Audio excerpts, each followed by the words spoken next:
nuestro objetivo del curso.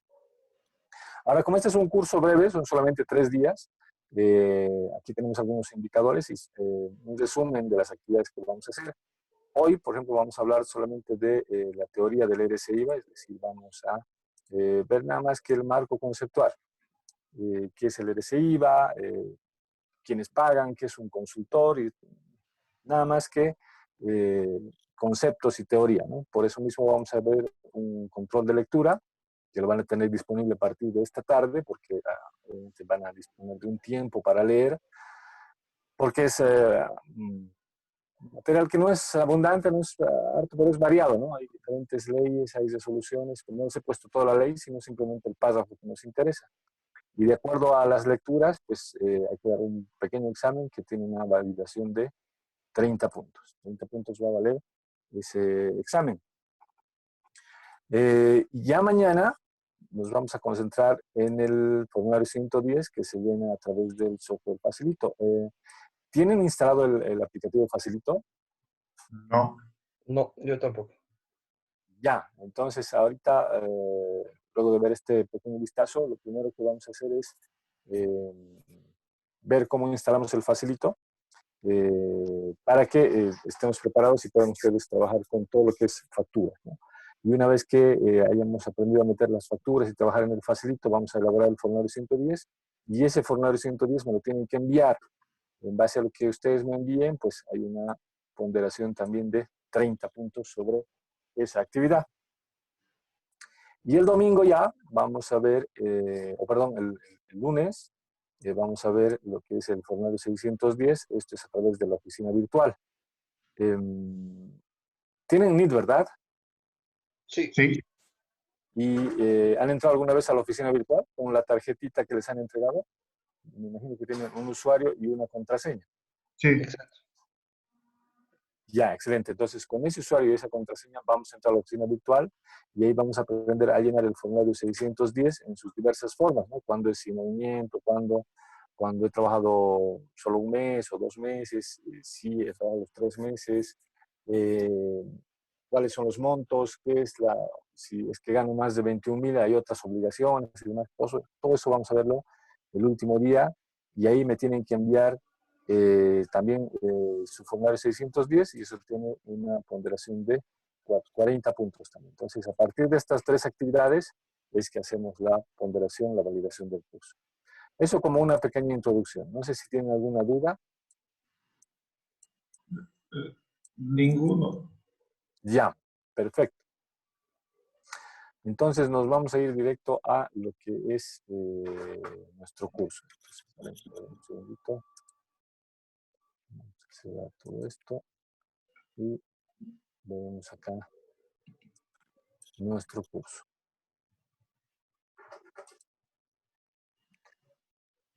Entonces, lo que tenemos aquí en plataforma, yo me he entrado ya a la plataforma, es justamente ese cuadrito del que hemos hablado, y este es el marco legal. Fíjense, esto es lo que vamos a hacer hoy día. Todas las leyes que vamos a repasar. Vamos a leer un poquito ahora, les voy a explicar. Y al finalizar, fíjense, este dice control de lectura, que va a estar abierto hasta el 21 de abril a medianoche, bueno, hasta el 20 de abril a medianoche, pueden darlo cuando quieran. Si leen, si ya saben y se animan, pueden dar ahorita no está habilitado, ¿no? Porque estoy suponiendo que van a leer, le van a dar una repasadita a los textos esta tarde, y pueden dar el examen mañana o pasado, cuando ustedes gusten. Y en base a esto, como les decía, tienen una calificación para ver cómo va a ser la ponderación. Entonces, empezaremos de una vez en materia. No sé si antes de iniciar tienen alguna duda. Ninguna, ¿verdad? No, ninguno. Ya, perfecto. Entonces, vamos a empezar con la ley 856, que es una ley emitida en 2016, que es lo que normalmente se toma como referencia para, bueno, esta es una ley que tiene que ver con el presupuesto general del Estado, pero aquí en este numeral, en el artículo 5, numeral 3, se dan algunas características para poder identificar quién es realmente un consultor de línea, porque hay muchas interpretaciones y opiniones acerca de esto. Pero esta es la base legal que nosotros vamos a tomar para saber qué es un consultor de línea, ¿no? Un consultor de línea desarrollará sus actividades con dedicación exclusiva a la entidad contratante, de acuerdo con los términos de referencia y el contrato suscrito, tal como ha pasado con ustedes, ¿no? Hay un ustedes, hay un contrato, y aquí la palabra más importante es que deben dedicarse exclusivamente a esta entidad, ¿no? No pueden trabajar en otro lado, salvo que sea docencia. En los ministerios de Estado, el monto máximo no deberá ser mayor a lo que recibe un director general. El consultor de línea, el nivel de remuneración está definido en función a la escala salarial de la entidad en la cual trabaja, ¿no? Cada entidad tiene una escala, no hay una escala general, pero la entidad es quien define cuánto van a ganar. El consultor de línea no puede prestar servicios de consultoría de línea o por producto, no estoy acá, ni ejercer funciones como servidor público de forma paralela, lo que les decía, ¿no? No pueden ustedes trabajar en dos lugares diferentes, sino que tienen que dedicarse exclusivamente a una sola entidad. Pueden ustedes recibir pasajes y viáticos, pueden hacer viajes, pero esto tiene que estar establecido en su contrato.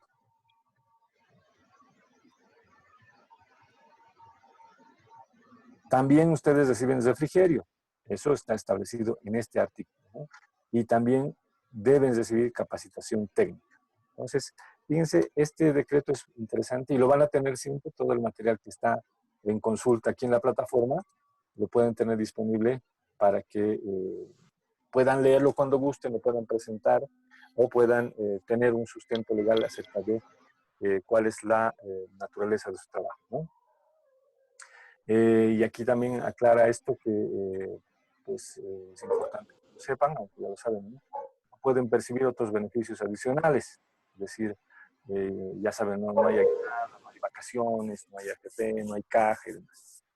Entonces, estos son los detalles que tenemos y la base legal para lo que es la definición de un consultor de línea.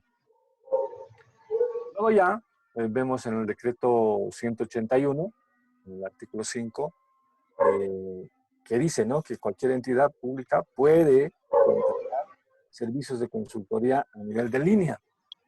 Dame un segundito, por favor.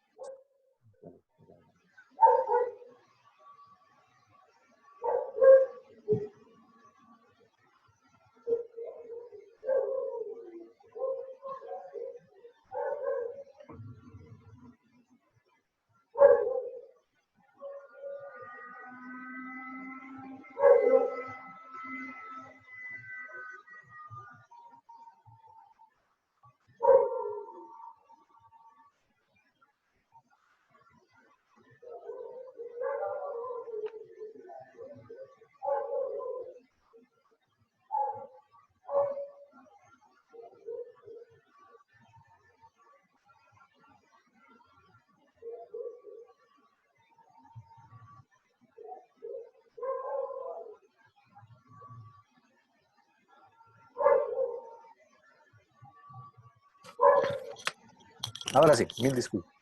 Entonces, estabas viendo el decreto 181, que son las normas básicas de la Administración de Bienes y Servicios, y ahí es que nos habla que cualquier entidad pública puede tomar los servicios de una consultoría de línea, ¿no? Y también aquí nos habla de la garantía del 7% que puede ser retenida, ¿no? Aquí vamos a resaltar para que ustedes se den cuenta. Todo este material, como les decía, lo tienen que leer porque va a estar en el control de lectura, ¿no? Aquí en el artículo 21 nos habla de la garantía del 7% que ustedes tendrían que dejar de percibir en un mes, pero obviamente esto al final del contrato lo van a recibir. Luego tenemos acá más definiciones y esta ya viene a partir de la ley 843. Fíjense, esto es lo que estábamos hablando. Ya hemos revisado el 56, el 181. A partir de acá, de la 843, es que ya vemos el tema tributario, que es el que nos interesa ahora, ¿no? Entonces, en la ley 843, ¿qué nos dice? Es un texto breve, pero tienen que conocerlo muy bien. Dice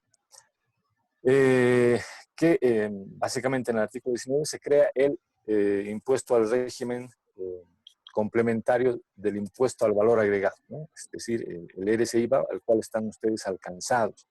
Ustedes tienen que pagar este impuesto exclusivamente que se llama RSIVA. Y este impuesto tiene que ver básicamente por los ingresos que ustedes se generan con su trabajo, ¿no? Y dice, constituyen ingresos de la persona, y aquí hay una serie de definiciones: sueldos, salarios, jornales, sobresueldos, horas extras, categorizaciones, y fíjense, es un chorizote largo de varias denominaciones que tienen en general los ingresos que las personas generan con su trabajo, que es el caso de ustedes. Aquí también nos dice que el impuesto que hay que pagar pues es el 13% sobre los ingresos determinados.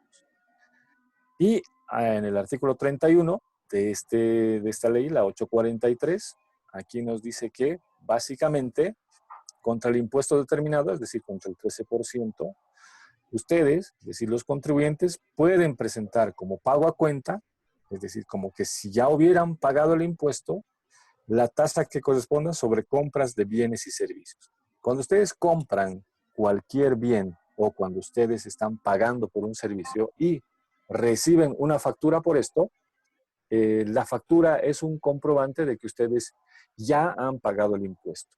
Por eso cada factura se entiende, y la ley así lo define, como que ya se ha hecho un pago a cuenta del impuesto.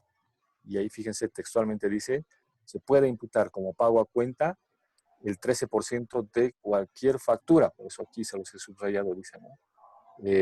Compra de bienes, servicios, contratos de obra o toda otra prestación o insumo. Y aquí dice, de cualquier naturaleza. En el caso de las empresas, en el caso de profesionales independientes, ustedes saben, no son válidas todas las facturas, ¿no? Hay una serie de restricciones. Las facturas tienen que estar relacionadas con su actividad, no pueden presentar en algunos casos de alimentos, de diversión, bebidas, etcétera. Pero en el caso suyo, en tema de consultores, ahí la ley dice de cualquier naturaleza. O sea, ustedes pueden presentar facturas de, pues, todo, ¿no? Los servicios básicos, luz, agua, educación, salud, comida, bebida, diversión, ropa. Cualquier factura les sirve a ustedes y aquí está la base legal para ello, ¿no? El artículo 31 de la ley 843 les permite a ustedes presentar. Y aquí dice, también esto es interesante, ¿no? Dice, puede incrementar el mínimo no imponible sujeto a deducción hasta un máximo de 6 salarios mínimos nacionales. Es decir, ya cuando estemos llenando el formulario 610, vamos a ver cómo trabaja estos 6 salarios mínimos nacionales con los cuales nos podemos beneficiar para que podamos deducir o podamos reducir en realidad un poco el impuesto que vayamos a pagar. Normalmente si todo va bien, en el formulario 610 no terminamos pagando ningún impuesto, y eso es lo que siempre vamos a tender a realizar, ¿no? Que cada trimestre llenemos correctamente el formulario 110 y el formulario 610 y que finalmente no paguemos nada de impuesto, pero sí hay que cumplir con la obligación de presentar estos formularios.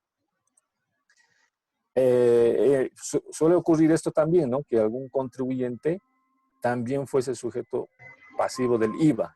¿Qué quiere decir? Que algunas personas simultáneamente están trabajando como consultoría en línea y también tienen un negocio, ¿no? Puede ser que yo trabajo de día como consultor de línea y en la noche pueda tener, no sé, cualquier tipo de negocio. Puedo tener una farmacia o puedo dar docencia, puedo tener una ferretería o puedo dedicarme a lo que más me guste. Puedo hacer ambas cosas, ¿sí? Puedo trabajar de manera independiente en mis tiempos libres, pero en el día debo tener dedicación exclusiva a mi trabajo y ahí soy pues consultor de línea. Cuando ocurra esta situación, dice, la compensación de las facturas solo procederá cuando su cómputo no corresponda, dice, no corresponda a ser considerado como crédito fiscal del impuesto al valor agregado. Es decir, lo único que dice acá es que no deben mezclar las facturas, porque ambas facturas que ustedes reciban, obviamente va a ser con NIT. Aquellas facturas que están relacionadas con su actividad deben realizarla en su actividad económica independiente, pero ya no pueden utilizarlas como consultor de línea y viceversa, ¿no? Las facturas que van a utilizar para su formulario 110 como consultores de línea no pueden utilizarlas para su negocio. Entonces, eso hay que tenerlo bien claro, ¿no? La norma le permite que usted tenga las dos actividades. Por un lado, aquí soy consultor de línea y por otro lado, acá soy un independiente que tiene un negocio. Las facturas acá son solamente válidas, hay una línea clara divisoria, ¿no? Estas facturas me van a servir solamente para consultoría en línea y estas facturas solamente para mi negocio y no puedo cambiarlas ni mezclarlas. Como consecuencia, si es que resultase un saldo a favor del contribuyente, dice acá, ¿no? El Poder Ejecutivo determinará la forma y plazos en que dicho saldo podrá ser aplicado. Es decir, si es que ustedes tienen más facturas de lo que han ganado, esa demasía, ese exceso, pues se acumula y se queda para el mes siguiente, ¿no? Como les decía, la factura es la demostración de que ustedes ya han pagado el impuesto.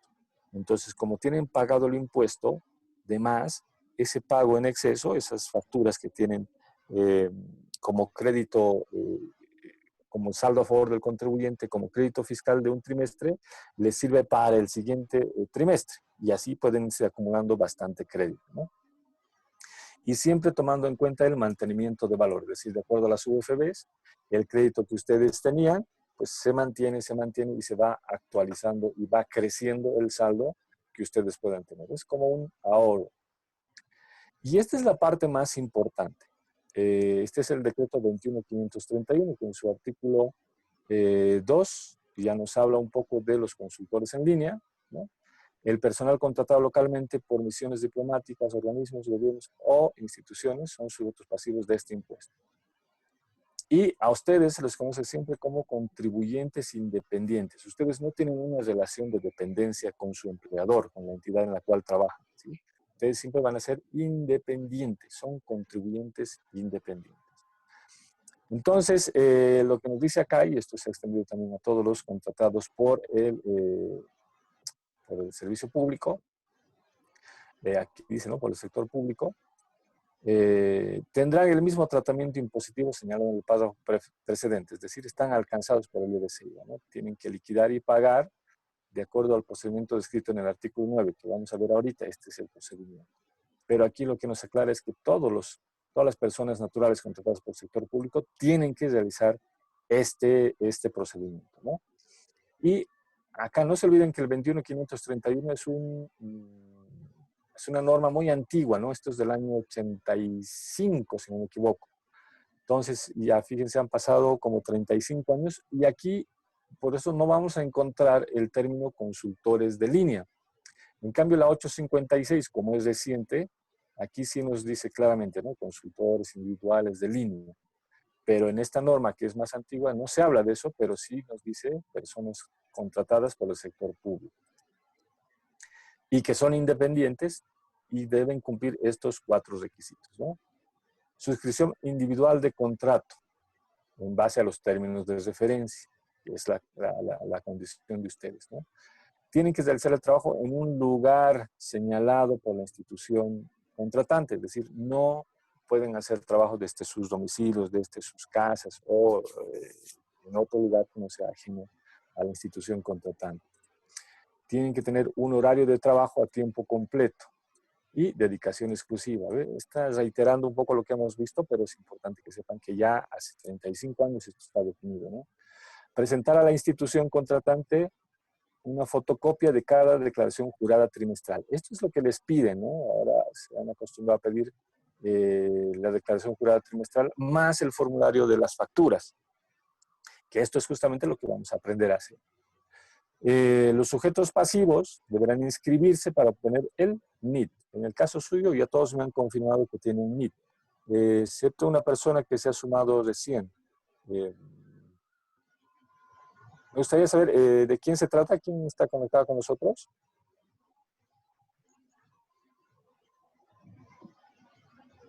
Es un colega, un compañero, profe.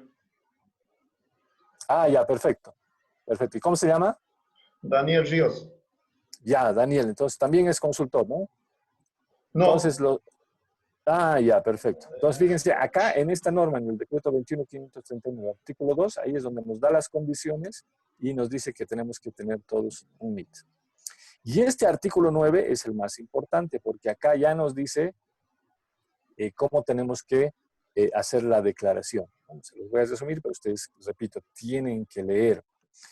¿Qué tienen que hacer ustedes? Elaborar una declaración jurada trimestral que contiene información relativa a los ingresos percibidos. Esta palabra es muy importante porque hay que señalar la diferencia entre recibido y devengado, ¿no? En este caso dice percibido la norma. ¿Por qué? Porque más adelante ya vamos a ver, pero quiero que se acuerden que esto está en el artículo 9, ¿no? A los ingresos percibidos durante cada periodo fiscal mensual que compone un trimestre. Los trimestres serán los que terminan el 31 de marzo, 30 de junio, 30 de septiembre y 31 de diciembre de cada año. Eso ya lo sabemos, ¿no? Hay que determinar el impuesto con la alícuota del 13%. Contra el impuesto así determinado se imputará como pago a cuenta lo siguiente, es decir, yo ya tengo pagado el impuesto, ya se han hecho pagos a cuenta, ¿de qué? Pues el IVA contenido en todas las facturas que yo tenga, ¿no? Que se adjunta en la declaración jurada del trimestre liquidado, acompañadas de un resumen en el formulario oficial. Este formulario oficial de las facturas es el formulario 110. Es decir, yo todos los meses, bueno, perdón, todos los trimestres, tengo que presentar dos cosas. El formulario 110 y el formulario 610, ¿sí? Estas son las obligaciones que yo tengo. El formulario 110 tiene que ver con el resumen de las facturas y el 610 tiene que ver con el impuesto que yo voy a pagar. Eso es lo que nos dice acá, ¿no? Un formulario oficial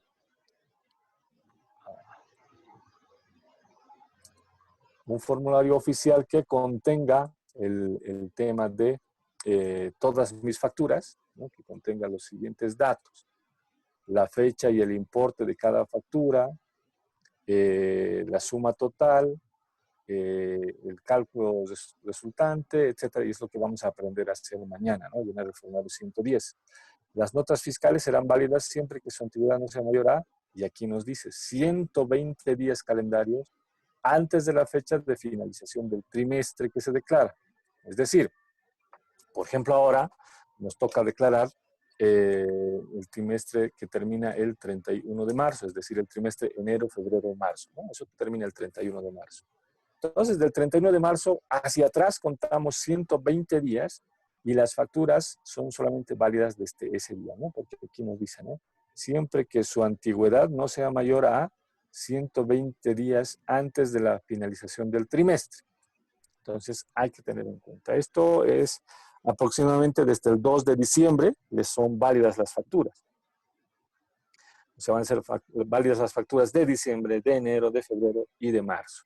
Pero no del 1 de diciembre. Eso ya vamos a aprender a calcular mañana cuando veamos el fondo.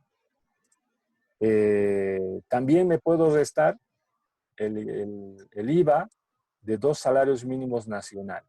Es decir, esto se ha creado porque pues hay muchos reclamos, mucha gente dice, sí, pero en Bolivia no es fácil conseguir facturas, ¿no? Voy al mercado, me compro unos zapatos, no me dan factura, me compro ropa, no me dan factura, compro pollo, compro comida, no me dan factura, o porque no están inscritos, o porque están en régimen simplificado, entonces no puedo conseguir factura.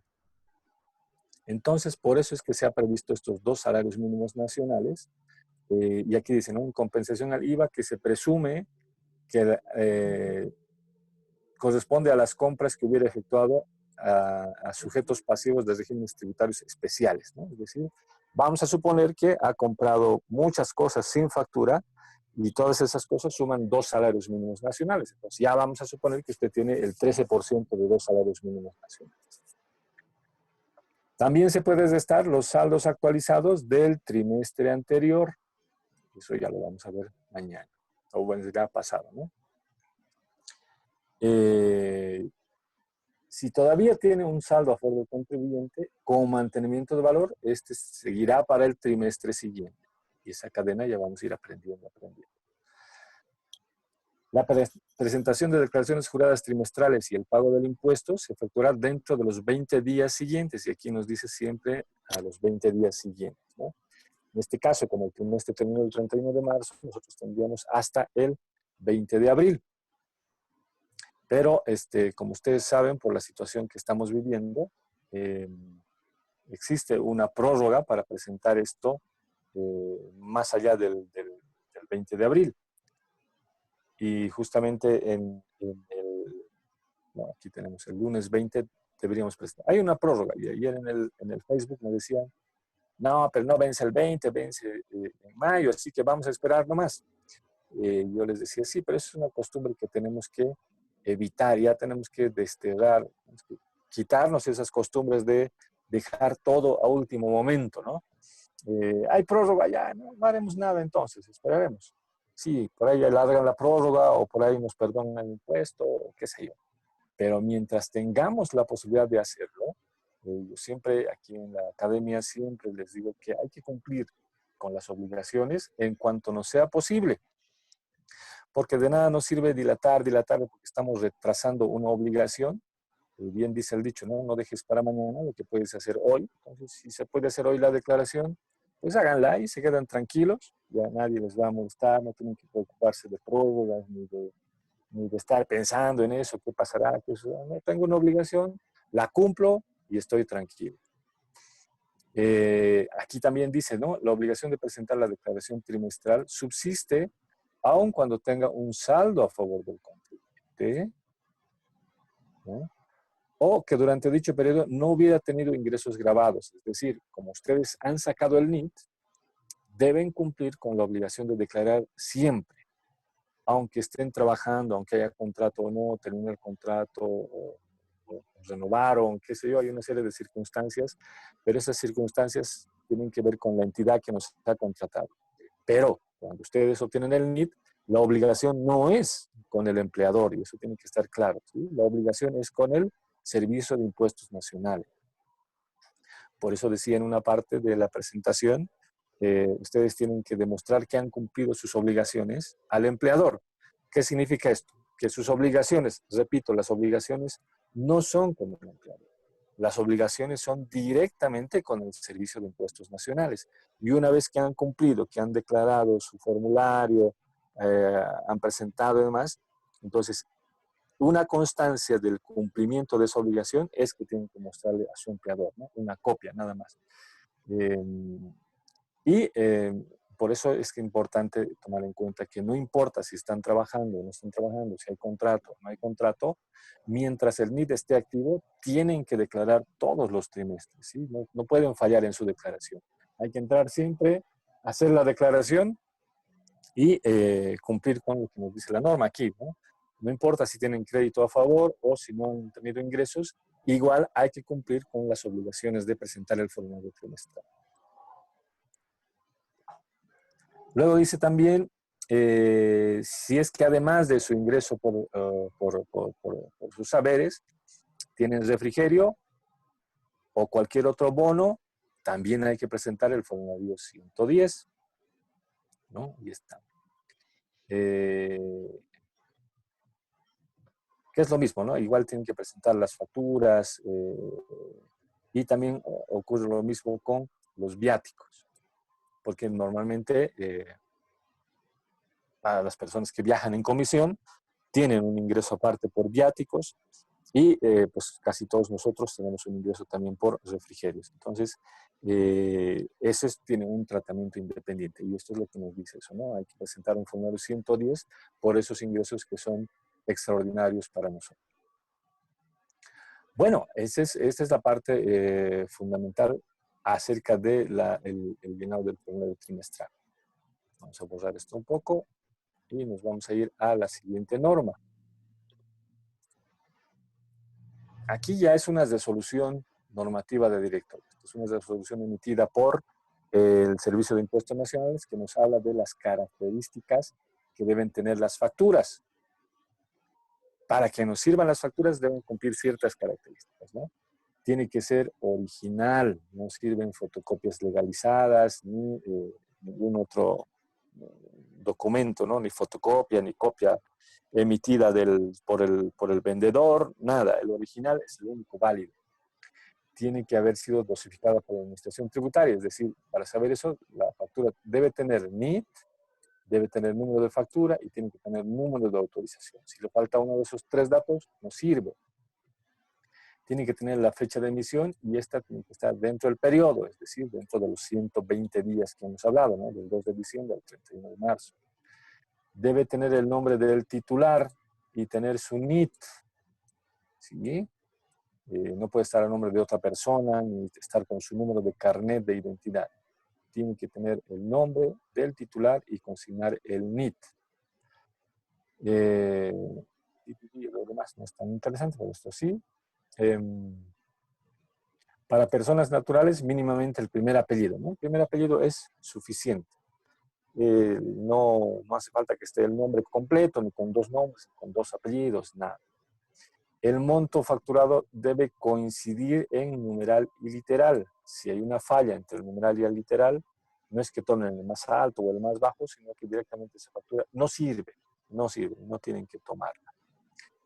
No deben tener enmiendas, tachaduras, borrones, sobreexposiciones, cualquier tipo de otra alteración. Sirve. Debe contar con la información de la transacción. Si fuera mayor a 50,000, tiene que tener un respaldo bancario. Y si es computarizada, debe tener el código de control. Eso es lo fundamental de esto. Esto hay que conocerlo y saberlo bien. También les sirven las DUIs, por si acaso, las pólizas de importación. También les sirven los boletos de avión. En este caso, hablando de electricidad, agua, gas y teléfono fijo, las facturas pueden estar a nombre de otra persona, pero deben tener exactamente la dirección con la cual se han inscrito y han obtenido el NIT. Cuando han obtenido el NIT, han reportado una dirección. Pues de esa dirección son válidas las facturas de electricidad, agua, gas y teléfono fijo. Aunque esté al nombre de otra persona y tenga otro NIT, pero esas facturas les sirven a ustedes, ¿no? Todas las prevaloradas, es decir, las tarjetas de teléfono y demás, no hace falta que tengan el NIT o su nombre o la fecha, ¿no? Todas las prevaloradas les van a servir de igual manera. Las facturas que les hayan dado fuera de la fecha del límite de emisión son válidas, ¿no? Les van a servir. Solamente va a tener multa quien ha emitido la factura, pero ustedes que están recibiendo, pues no tienen ningún inconveniente en utilizarlas en su formulario. Y esta parte que está resaltada, que ya hemos visto también, ¿no? Para el caso del RSIVA, que es de ustedes, el crédito fiscal de la factura debe ser imputado considerando que su fecha de emisión no sea mayor a 120 días antes de la fecha de finalización del trimestre. Esta es otra norma, y aquí nos reitera que dice 120 días antes de la finalización del trimestre. Es decir, del 31 de marzo contamos 120 días para atrás y todas esas facturas nos sirven. A propósito, para mañana, por favor, preparen todas las facturas que ustedes tienen, ¿no? ¿Cómo presentarían sus facturas? Si facturas de consumo, de compras, de servicios básicos, todas las facturas que tengan, prepárenlas porque mañana vamos a trabajar con esas facturas.